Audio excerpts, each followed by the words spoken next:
Happy April, everyone! April is National Gardening Month, and to really kickstart my April series in gardening, I wanted to show you how to properly plant a tomato. I know that sounds easy, because tomatoes are staples in gardens and in containers during the summer months, but if you plant it properly with these techniques, you can get tomatoes in July with a great rooting system and having them blooming, and you'll have more tomatoes than you've ever thought was possible.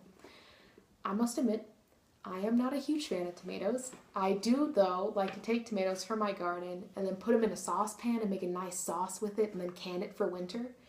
But I do know somebody who used to take cherry tomatoes, put them on a spoon with a little peanut butter, and then pop them in their mouth to eat as like something delicious, something special during the summer months. To me, that sounds gross. But to each their own.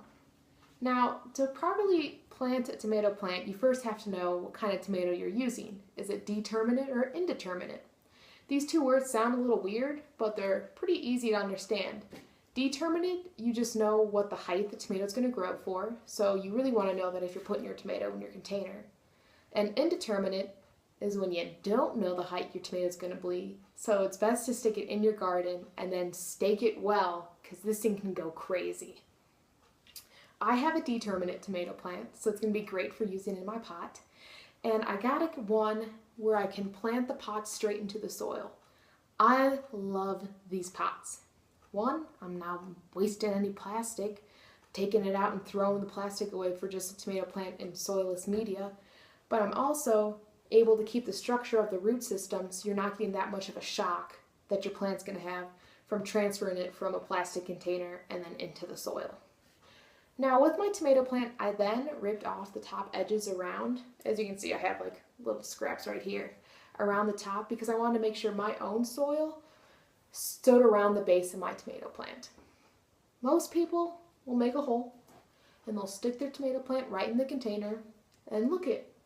Their tomato plant is huge. It's April. Oh man, they're gonna get tomatoes by June. If you don't want to leave your tomato plant like this, your root system's not going to be very stable, and if a strong wind comes through, your tomato plant can actually snap. So what I recommend is you take your tomato plant and you start taking off the bottom leaves. You want to do this up until you hit the crown of the plant and only leaving about 3 stems for sunlight to come and get captured by it. Why? Because it's great. Now, I also then decided, hey, I'm putting this outside, so why not get it? So I have a stable plant because over here where I'm in Utah, super windy. Just yesterday we had 40 miles an hour winds, and luckily I kept this tomato plant inside so it didn't go around and snap the base of it. As you can see, I'm taking off a lot, and I'm only left with this amount. Am I going to stick it in like this? No, that would look ridiculous.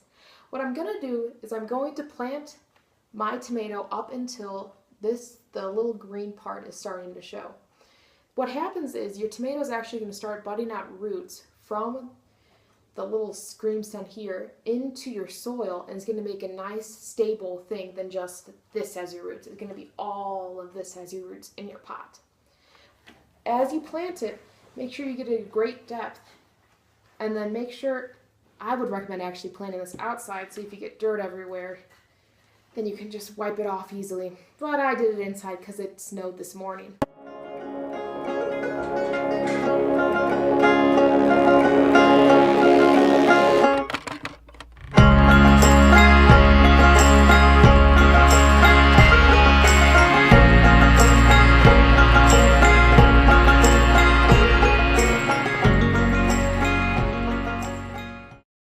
There we go. That's right, guys. Now all this needs is to be watered.